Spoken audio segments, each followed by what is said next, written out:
the risk. Second round had to take with I love you, Cleveland. And I love you, Ohio. And a very pleasant welcome to this week's version of Bonus Time with Drennan here on the Big Play Sports Network. Hi, I'm Bruce Drennan, along with Ryan Smith, my producer. It's great to have you aboard. We got plenty on the platter. Obviously, the Cavs' big game last night against Boston. Browns, NFL, college ball. There was a fight that took place over the weekend. Who was it again? A former, Iron Man Mike Tyson. And a local product, Jake Paul. We'll cover that as well as Stephen Vogt being named Manager of the Year here in the American League. How are you, my friend, Ryan? I'm doing good, Bruce. I'm glad that we're talking about the fight today. I didn't know if we were going to or not, but I watched the whole thing, and I have some thoughts. So I'm very, very, very interested to hear what you have to say about it. Did you stay up and watch all the pre-fights with the women? And I then did. You watched it live. I did watch it live, yes. You were one of 120 million people that watched it on Netflix. Which is just mind-boggling. 120 million. Which has to be their only excuse for how bad the buffering was if you were watching it live, because it wasn't good. The product was all right. The production, not so good. Don't the Academy Awards wish they still got that many people watching them like it used to be? But I wonder why that isn't the case anymore. That's a different show. Anyway, I want to start with the Cavaliers and the 120-117 final last night in Boston with the green floor. I never thought I'd say bring back the parquet. But I actually predicted this game. I thought that Boston would win the game. They're home. They've lost, what is it, Ryan? 5 or 7 games, one of the two in the last 2 years at home. Incredible. The Cavaliers, but I thought the Cavs would cover. I thought the Cavs would keep it close, and because of the comeback, they did make it close, and they did cover the spread, but that's neither here nor there. The Cavs trailed 65-48 at halftime, and then they actually cut a 21-point deficit to come within 2 in the third quarter. But Boston scored 19 of the last 26 points in that second quarter. Boston was 14 of 22 from three-point range in the first half, giving the Cavaliers a taste of their own medicine because the Cavs are such a good outside shooting team this year. Cavs, of course, have been one of the best three-point shooting teams all season long, but that wasn't the case last night. I'll get to that in a minute. But Mitchell, 35 points and 8 rebounds, 3 assists. Mobley, 22, 11, and 6. And Allen with 10 points and 11 rebounds. The Cavs actually came within 2 points on 5 different occasions in this game, and they lose by what amounted to only 3 points. Keep this in mind. The Cavs were without the services of some key wing players. Isaac Okoro, Karis LeVert, and Dean Wade. I don't know, Strus has been out all year. But both Okoro and LeVert have made over 44% of their three-point attempts this year. Plus, at 6'9" and 6'6", respectively, think of the perimeter defense that was not there, wasn't present for the Cavaliers. And it made it a lot easier for Boston to get much better looks from three-point range. Boston had 41 three-point attempts in this game. They made 22 of them for a tremendous 54% from three-point range. I mean, that's incredible. In contrast, another key was that the Cavs have averaged over 15 threes a game. However, we made only 10. Figure out the math of that differential. That is really quite a difference. And to me, that was the key to the game. And let's give Boston credit on defense. The Celtics made it way difficult for Mitchell and particularly Garland to get open looks at three-point attempts. Garland missed 18 of 21 shots in this game, and all of his three-point, all 6 of his three-point attempts. Garland wound up with only 8 points in this game, and he is averaging 21. There's a differential, too. And Boston won the three-point battle by a net 36 points. Amazing. Although, I do think, Ryan, that is such a key with us missing those wing players, both from the three-point shooting offensively aspect of it and also defensively because of Boston having so many easier looks at 3 points. But let's also keep this in mind, to be fair, Boston was out Porzingis. Go ahead.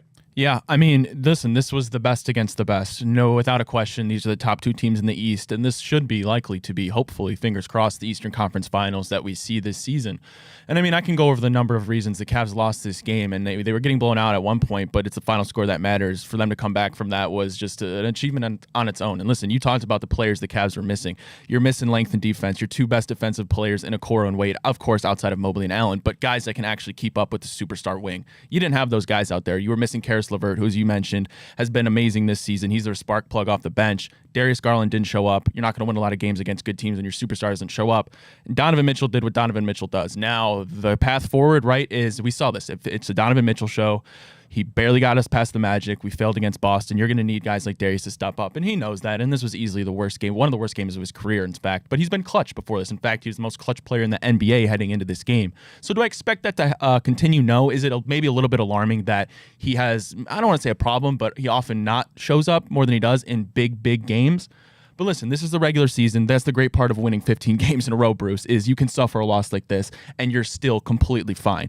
Now, it's going to be tough, but again, you saw Steps Mobley. He played very well. Now, I will say, once they get Kristaps Porzingis back, that's going to be a scary sight because he is a unicorn. And as good as Al Horford was last year, Kristaps is going to be, as good as Al Horford was yesterday, making 7 threes. Yes. Kristaps maybe not making 7 threes, but he's going to make a large impact on that as well. And listen, anytime a team shoots 50% from 3, 50% from the field, makes 22 threes, Bruce, listen, you're not going to win a lot of games. Now, can the Celtics go do that in a 7-game series that consistently? We'll see. And if not, Cavs have a great chance of going to the finals this year. Long way to go. And tonight, the Cavaliers will host New Orleans. I kind of feel sorry for New Orleans. The Cavs are going to take it out on them, to be quite frank. Well, good, after what the Saints did to us. All right. Speaking of the Saints and the Browns,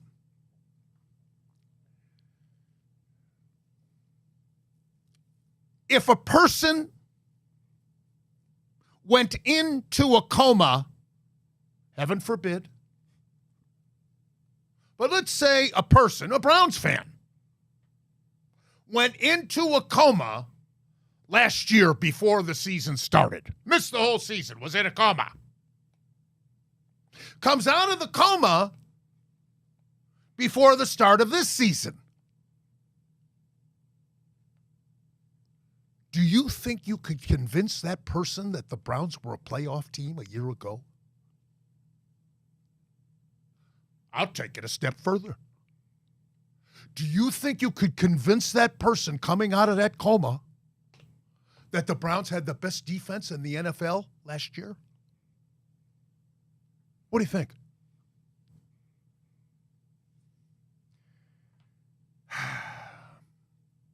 It wasn't Winston's fault. Oh, no. 30 of 46, 395, 2 touchdowns, no picks. Quarterback rating of 106.7. Carr, 21 of 27, 2 touchdowns. Quarterback rating 129.6, but Hill, 34 years old. 138 yards rushing, 50 yards receiving, 1 of 2 passing the ball with 1 pick and another turnover. Now, I get back to my comment about the guy coming out of the coma. The Browns' rush defense last year was incredible. It was tremendous. You got a 34-year-old rushing for 138 yards. They couldn't catch him. A 34-year-old, and they couldn't catch him in open field. He rushed for 138, New Orleans is a team, and we're not talking about the New Orleans team with Drew Brees that won the Super Bowl, you know. They stink. They rushed for 214 yards against our vaunted defense. Are you kidding me? Dustin Hopkins. Oh, my God. Pulled field goal attempts of 51 and 27 wide left, and then the second miss came after. He had missed a 32-yarder, but then the penalty gave him second life and a second chance, and then he did the same thing, missing the 27-yarder left. What was that? DeJuan Jones on top of it, replacing Willis. Gets a broken left leg. I felt so badly for him. He actually had tears in his eyes as they carted him off. There is speculation. There is speculation. And I don't know if I agree with it. I'll be perfectly honest with you to preface this, but there's speculation if the Browns lose to Pittsburgh that Stefanski's through and they'll replace him with Vrabel.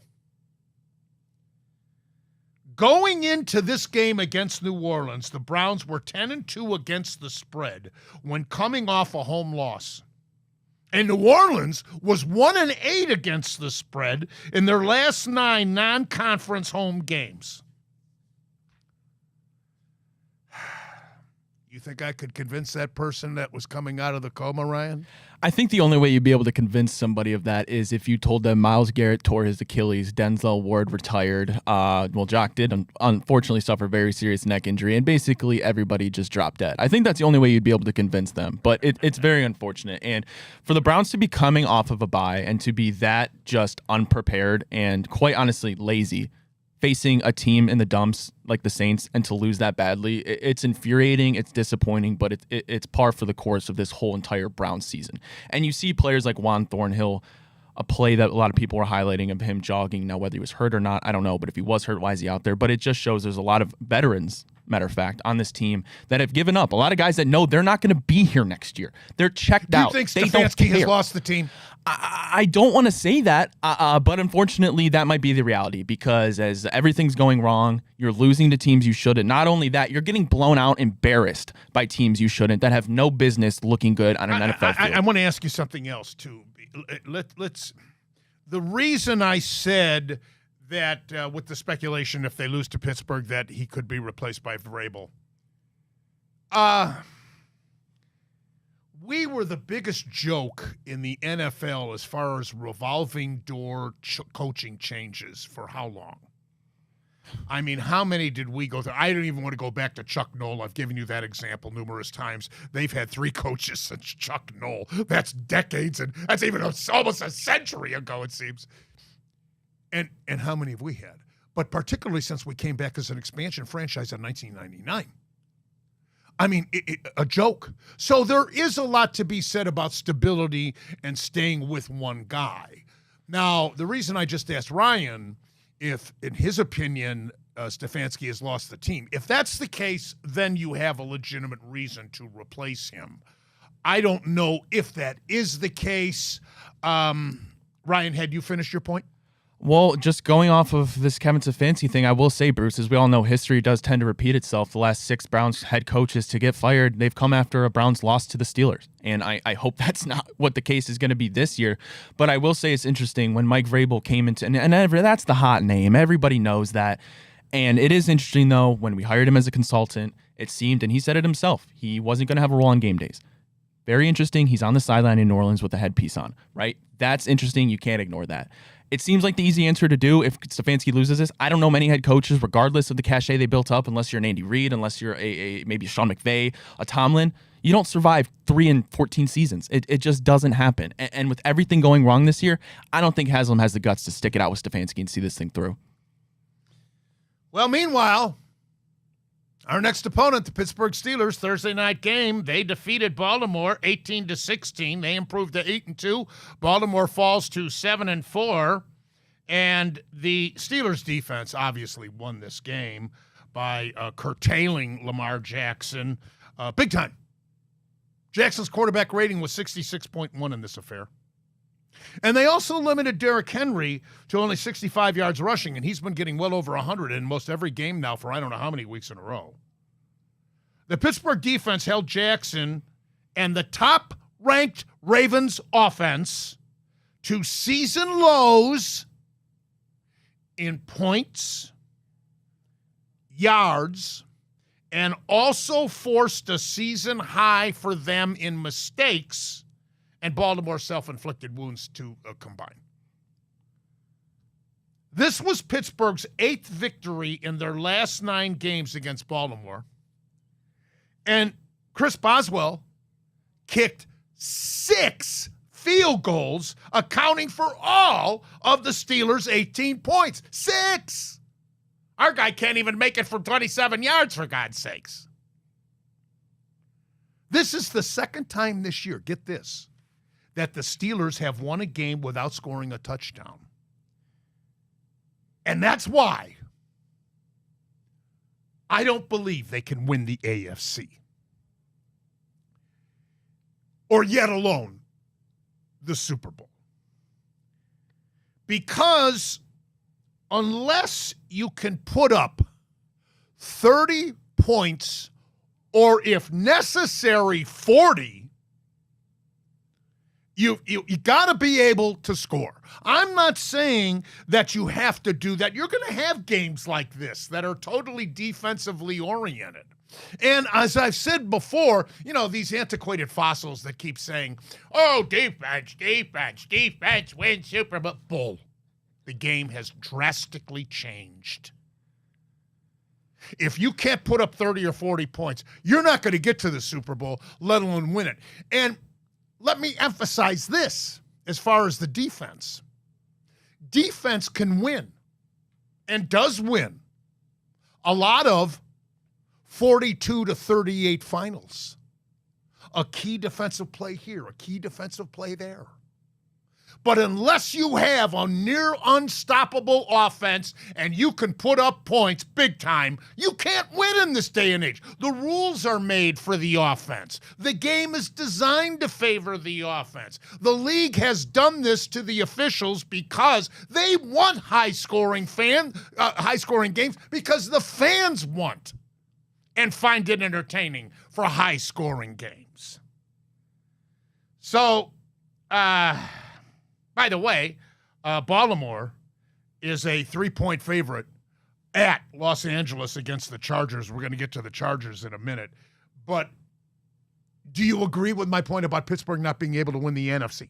Oh, 100 or the AFC, but yes, 100% I do. Listen, the Ravens game was a prime example of death taxes. Lamar Jackson playing horrible football against the Steelers. It's what it does. It's an AFC North matchup. It's like Joe Burrow against us. Sometimes you just have a division rival's number. Do I believe Pittsburgh can win the AFC? Not a chance. They would get wiped by the Buffalo Bills. They'd lose to the Kansas City Chiefs. That didn't surprise me, that outcome at all. In fact, I did put money on the Steelers, so I'm happy about that outcome. But no, Bruce, you're absolutely right. And that's why the Lions are Super Bowl favorites right now, them and the Bills, is because they have high-octane offenses. That's what happens, right? That's the day and age we're in. And that's why the Browns suck, because forever they couldn't even put up 20 points. Oh, dear, dear, dear. The LA Chargers defeated Cincinnati 34-27. And they go to 7-3 under Harbaugh. Cincinnati falls to 4-7. The Chargers had not allowed a team to score 20 points or more against them this year until Burrow and company did it in this game. And LA is now in the playoff hunt. Cincinnati could be in real trouble. Buffalo defeated Kansas City 30-21. Battle of what appears to be the two best teams in the AFC. We thought Baltimore was in that mix, but not anymore, I guess. Buffalo improves to 9-2. The Chiefs lose their first game. What a great pro game this was. Pro game.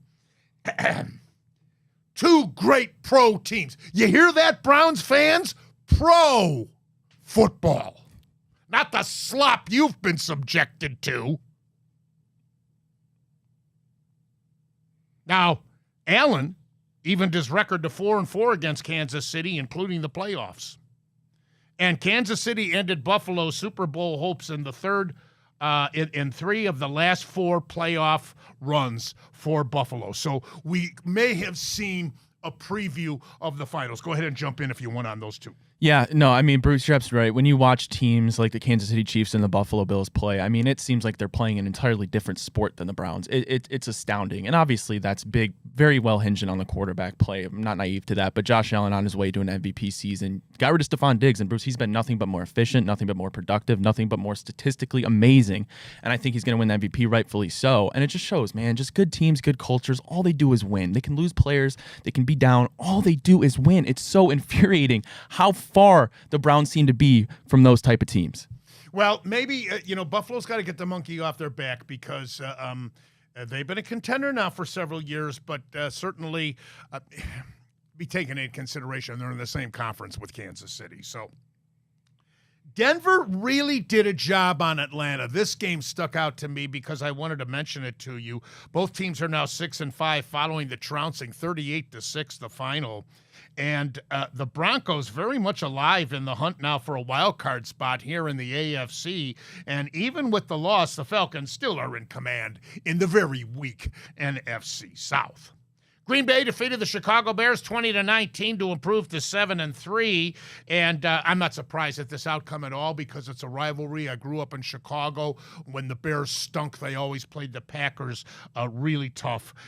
So despite Green Bay, get this, going into this game, Green Bay against the Bears, 10-0 straight up and against the spread of their last 10 games. So, but I'm not surprised by this outcome. The Bears should have beat them.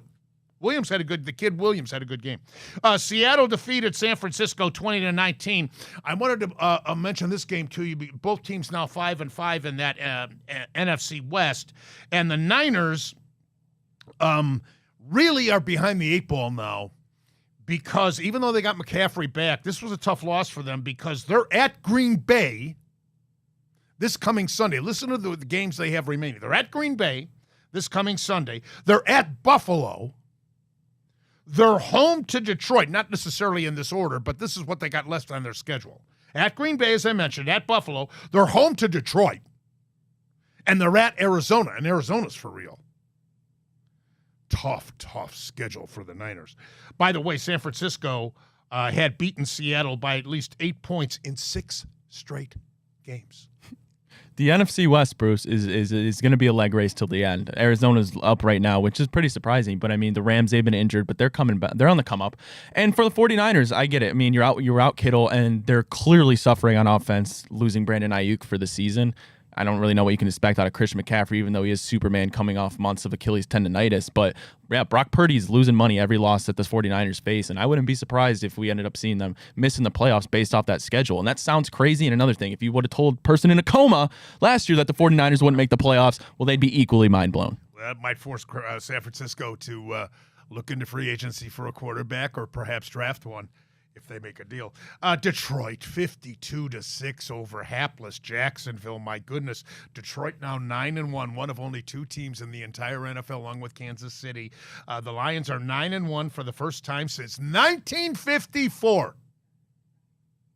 And Jacksonville, with Trevor Lawrence, wow. As I've said before, they can't blame Urban Meyer anymore. Yeah, Doug Peterson's on his way out, that's for sure. Philadelphia defeated Washington, of course, last Thursday, 26-18. So Philadelphia is now in command of the NFC East at 8-2, and Washington very much alive at 7-4 for a wild card. So the NFC stacks up this way: Philadelphia, Detroit, Atlanta, and Arizona are presently your divisional leaders. I said Arizona's for real with Murray and company.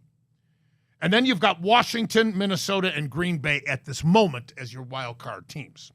Here in the AFC, Buffalo, Pittsburgh, Kansas City, and Houston are your leaders, with Baltimore, the LA Chargers, and Denver presently as the wild card possibilities. A couple of surprises in there, at least right now. A lot of football to be played, Ryan. Yeah, I mean, the Broncos are probably the biggest surprise out of the AFC, but I mean, hey, you have good leadership in Sean Payton. You got the historic dead cap cut with Russell Wilson, and look what happened. They survived, and now they're in the playoffs. Browns should take note of that. It's quite disgusting how we see teams just from year to year improve in the snap of a finger, and I hope and pray the Browns can do that next season, but do they have the right guys in the locker room to do that, Bruce? That will be seen. We've only just begun on Bonus Time with Drennan here on the Big Play Sports Network. Hi, Bruce Drennan here again for my good friends out at Menor Nissan an infinity of Beechwood, an infinity of Akron. I am proud to be the spokesperson for Mentor Nissan and even prouder to have them as a big sponsor on Bonus Time with Drennan here on the Big Play Sports Network. Ray Sminchak and his staff, fantastic. I drive two Mentor Nissan Rogues. Love them. Looking forward to taking one of them to Florida, which will just be in a few weeks. But check out the Nissan sedans, the crossovers, the SUVs, and even the electric trucks too, of course. Take advantage of the new Nissan Maintenance Care that provides up to 3 oil changes for the first 2 years, 24,000 miles on qualifying new 2025 Nissan and all the vehicles, and get on out to Mentor Nissan and take a test drive. They allow you to do that. Also, I want to point this out too. It's about technology. Reimagining your drive. What a great Christmas gift idea. Check out Nissan Connect. Technology that transforms your driving experience featuring CarPlay and Android Auto. Your remote can give you door lock, unlock, engine start, stop, automatic collision notification, and connection to the roadside assistance, which is very, very vitally important in case you blow a tire or something mishap occurs when you're on the freeway or out at night late. So that's all these important features that Mentor Nissan has for you. So get on out there, take a test drive, contact Mentor Nissan, tell them that you heard about it here on Bonus Time with Drennan on Big Play Sports Network. MentorNissan.com. That's MentorNissan.com. I love you, Mentor Nissan. Beautiful day in Cleveland, Ohio, as we record this show from our studios here at Burke Lakefront Airport in downtown Cleveland. But the weather is supposed to turn, so we'll see what it's going to be like for the big Pittsburgh game. By the way, you see I'm wearing my Bunker Hill Golf Course shirt today. The reason is because, like Mentor Nissan, I have a meeting today with Bunker Hill to perhaps be added as a future sponsor of our show, Bonus Time with Drennan, here on Big Play. So hopefully that will work out. All right, there was a fight between Tyson and Jake Paul from Westlake, by the way. Tyson, 58 years old, and Paul, 27 years old. After 2 rounds, Tyson was gassed and could hardly keep his balance on those nearly 60-year-old legs. I didn't watch it live. I'm sorry. I had to tape it, and then I watched it the next day. And how pathetic! What was with Tyson biting his glove? What was that? He said there were no ears to be had, or what? I don't get it. He said he has a biting asphyxiation. That's what he said. That's probably to make up for the wrongdoing of biting Holyfield's ear many years ago. So Paul obviously let up and took it easy on Tyson. Why? Well, I'll tell you why. Money. That's why. Estimates are that Paul pocketed $40 million and Tyson $20 million. And there are some reports and rumors, I repeat, rumors, that in the contract, the fight had to go the distance for Paul to get that much money. Therefore, no knockdowns. Because had he knocked Tyson down, Tyson wouldn't have been able to get up. What a joke. What a fix. 120 million people watched on Netflix. Think how much those in attendance had to pay for tickets, let alone ringside. I will say, in the fight, there was clearly limits, restrictions, and it was clearly more of an entertainment performance. However, Bruce, I will say, though, the women's fight before that, Amanda Serrano and Taylor from Ireland, I forget her first name, forgive me. That was, I don't know if you got the chance to see it, absolutely hell of a fight. The last female bout I saw was $1 Million Baby with Hilary Swank and Clint Eastwood. It was a fantastic fight. They were just swinging and no defense. They were just bloody, throwing hands, and it was probably the highlight of that Netflix event. All right, college football rankings are out again. Oregon with a very narrow victory over Wisconsin. It's always tough to win in Madison at Camp Randall. Ohio State defeated Northwestern easily. They're minus 13 against Indiana. And Indiana, however, Ohio State is only 1-6 against the spread in the last 7 games against the Hoosiers. Did you know that? Yeah, they damn near beat Ohio State and Justin Fields just a few years ago. Indiana head coach Kurt Cignetti just got an 8-year contract extension.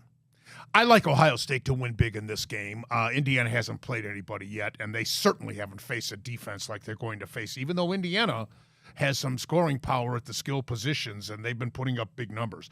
Texas with a win over Arkansas 20-10. This was a hard-fought victory. This is a rivalry that goes back to the Darrell Royal days when Texas had him as their head coach in Austin. Penn State's number 4, Indiana number 5. Notre Dame is number 6. They're a 14.5-point favorite at home after a big thrashing of Virginia. They take on undefeated Army. Army's in for an awakening, I think. We'll see. Alabama is 7, 13.5-point favorite at Oklahoma. Normally, you would look at this game now that Oklahoma's in the Southeastern Conference and say, oh, my, what a big – but Oklahoma stinks. Lincoln Riley obviously saw the writing on the wall. What he didn't see is that Southern Cal was going to be just as bad, if not worse. Miami was 8. Mississippi this week 9. Georgia 10 with their big win over Tennessee. I watched that game. That was a huge win for them. Tennessee's 11. Boise State is 12. Big upset. Kansas defeated BYU to knock them from the undefeated ranks and a possible playoff berth. That was a 17-13 final, and Colorado plays at Kansas, so it's a big game for Deion Sanders' troops as they are 8-2. Now, let me, before I bring in Ryan for a word, why reward a 5th conference for a berth in this new 12-team format? Why? Especially if they're not deserving. If a 2-loss Georgia, Alabama, Tennessee, or Ole Miss lose in the SEC championship game, they're going to be out. It's just not right. I don't know why they formatted it this way. I don't agree. I'm not against the 12-team format like I originally was, but the way they've structured it, why reward a 5th conference if Well, fortunately, they still have the ability, to make it how they want, and then they'll do it for ratings. Obviously, they'll accommodate teams like Boise State, but it is interesting. I mean, Big 12, the number 1 ranked team in the Big 12 is BYU, sitting at 14 right now, and they'd be the last one in the playoff. And Boise State, yes, is looking at right now a bye in the first round of the college football playoffs. That's astounding. Yeah, I'm glad you pointed that out. Think of that. Absolutely nuts. Think of that. That would signify they're one of the top 4 teams in the country. Are they one of the top 4 teams in the country? Give me a break. But Georgia wasn't last year, right? Oh, yeah, right. Well, I'll say that to Mike. That was such an inequity, too. And for years and years and years, Steve Hancock was the head of the committee. And I interviewed him several times. And he said, our objective is to get the best teams when it was 2 and then it went to 4. Don't tell me Georgia wasn't one of the top 4 last year. Not this year, but last year. Although, I got to tell you, I watched that Tennessee game. They took command of that second half, Ryan. Yeah, no, that was a huge win. If they would have lost that game, I don't think they'd be making the college football playoff now. They seem to be able to get in. And, I mean, listen, it's Georgia. They get in. They have a good chance to win the Natty as anybody else. I don't care how they look right now. With Kirby Smart and company, good as a chance as Ohio State. I think it's so wide open. It is so wide. I'm seeing projections that Oregon's not going to get a bye because they're anticipating they're going to lose the Big Ten championship. And there's the other thing. I don't know, what is the point of having these conference championships? Just base it on record and rankings. I mean, because you're going to have teams deprived of getting in that deserve to get in as a result of having a meaningless conference championship. I just don't get it. We shall see. We shall see as we head to the Thanksgiving break, and all the big rivalry games will determine a lot of this. All right, and finally in this segment, Stephen Vogt, we knew he would win Manager of the Year. It would have been just catastrophic, a mistake had he not. But the 40-year-old compiled a 92-69 record in his opening season as the youngest team in the major leagues when we started the campaign, including 7 players who made their first opening day roster out of spring training. Vogt became the 5th Cleveland skipper to win 90 or more games in his first full season. He joins Terry Francona from 2013 when Tito joined us, Charlie Manuel in 2000, Al Lopez in 1951, and Tris Speaker way back in 1920. Capone was still running Chicago. 3rd Cleveland Manager of the Year. Francona in 2013, 16, and 22. Eric Wedge in 2007. And finally, votes the 5th manager in Major League history to lead his team to the playoffs within 2 seasons of his playing career. He joins Jim Fregosi, who did it with the old California Angels in 79, Yogi Berra with the Yankees in 64. He inherited an unbelievable team. Alvin Dark in 1962 with the San Francisco Giants. He had Willie Mays, Orlando Cepeda, Willie McCovey, and wonderful Juan Marichal. And Pat Moran, household name, from Philadelphia back in 1915. That's even before my time. National League Manager of the Year, Pat Murphy won from Milwaukee. Rookie of the Year awards, Luis Gil from the Yankees, and National League, Paul Skeens of Pittsburgh. No surprise either way there. And, of course, later today, the Cy Youngs will be announced. That's going to be Skubal in the American League. There's no question. Say what you will about Clase, and I loved him, but Skubal's going to win. The National League, I think, is up in the air. Probably Chris Sale or Wheeler. Skeens is in there, too. Yeah, just the job that Stephen Vogt was able to do here in his first season is beyond words. It was an incredible run. Didn't end the way we wanted to, but the future's bright, and I know you believe that too, Bruce. And we're damn fortunate here in Cleveland. Listen, take the Browns season right now for what you will, but you had Kevin Stefanski win Coach of the Year last year, his second time here in Cleveland. Now Stephen Vogt, and I don't want to jump the gun here, Bruce, but after a 15-1 start, I think there's a better chance than there's not that Kenny Atkinson's going to win that award too. So for just in one season, I don't know if it's a calendar year or whatever, but you're going to have the Coach of the Year in the NFL, the Coach of the Year, Manager of the Year in MLB, and a damn very good chance you got the Coach of the Year in the NBA. I mean, we've been blessed, Bruce. We really have. And maybe a coaching change with the football team. Yeah, odds are greater for that. Back in a minute. Bonus time with Drennan continues. Big Play Sports Network. It's the Ask Bruce segment next.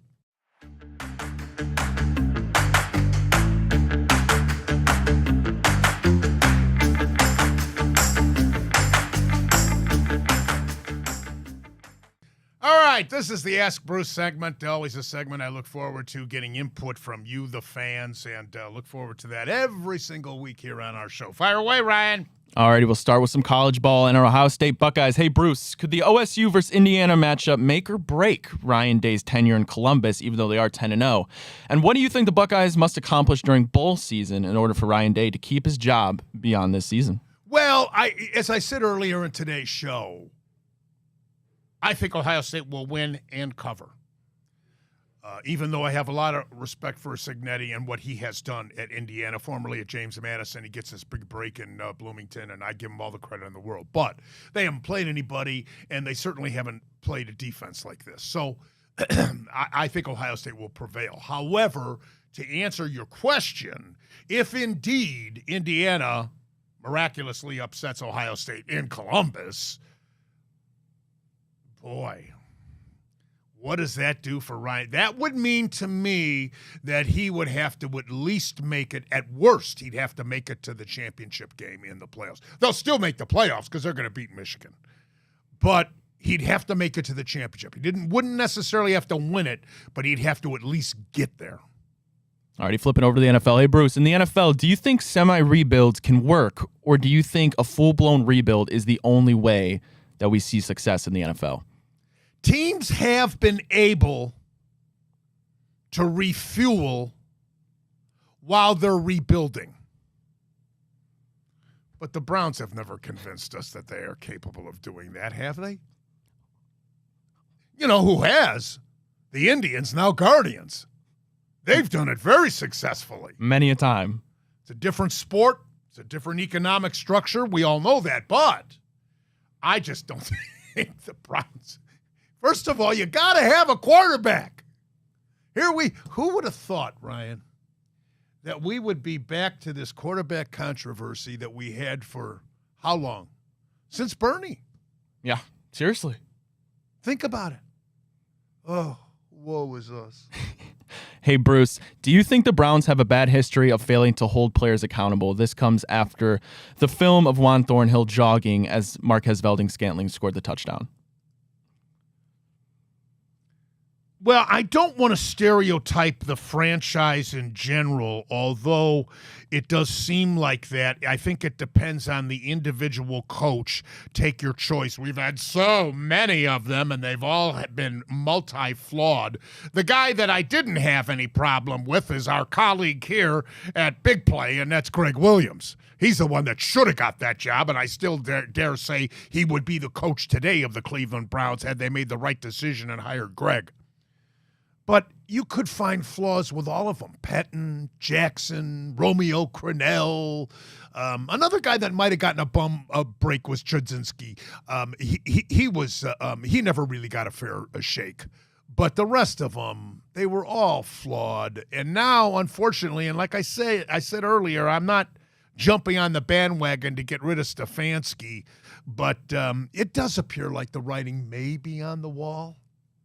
Alrighty, hey Bruce, which team do you think has had the more disappointing season this year? The Jets or the Browns? And this comes off the heels of the Jets obviously firing head coach Robert Saleh earlier this year and now firing general manager Joe Douglas. Oh, I think it's definitely the Browns. Because getting Aaron Rodgers was a desperation move. That was really a crapshoot, was it not? I mean, how much gas in the tank did he have left? Extraordinary, great quarterback as he had been in his entire career. But the Browns were coming off a playoff appearance and a young team, basically, with Watson back healthy. And all the momentum from making the playoffs a year ago with this tremendous defense, Schwartz as a coordinator, I don't think there's any comparison. I think it's definitely the Browns. Alrighty, hey Bruce, have you ever seen as dominant of an offense as the Detroit Lions have displayed this season? And in your memory, could you compare them to another team you've watched before? Well, I mean, I'm very impressed with what Goff is doing, and I'm happy for him because he was much maligned after that trade with the Rams that brought him to Detroit because everybody was saying, oh, the Lions really got ripped off. Look at Stafford, led the Rams to the Super Bowl and all. Now look at it. And obviously, if you're betting, as it is legal now, you got to put your money on the Lions as the team to beat in the NFC. There's no question about it. So as far as comparisons to other prolific offensive teams, I have said, and nothing changes my mind that I've seen since, even though this Kansas City team is unbelievable offensively, I think the greatest offensive mind in my lifetime was Bill Walsh, the deceased head coach of the San Francisco 49ers. If he had time left on the clock with Montana, even Steve Young, but mostly Montana, he'd beat you. If he was within a touchdown, or he'd beat you.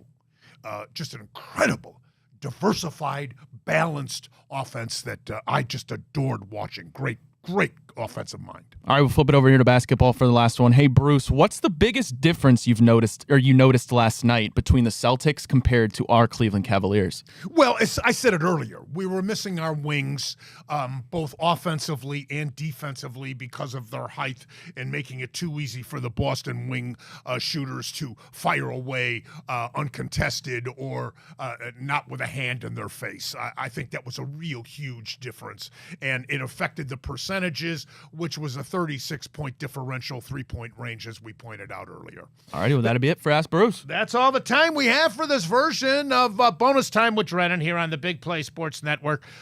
Great to have you aboard, as always, and we look forward to joining you next week, which will be on Thanksgiving Eve. We record that show.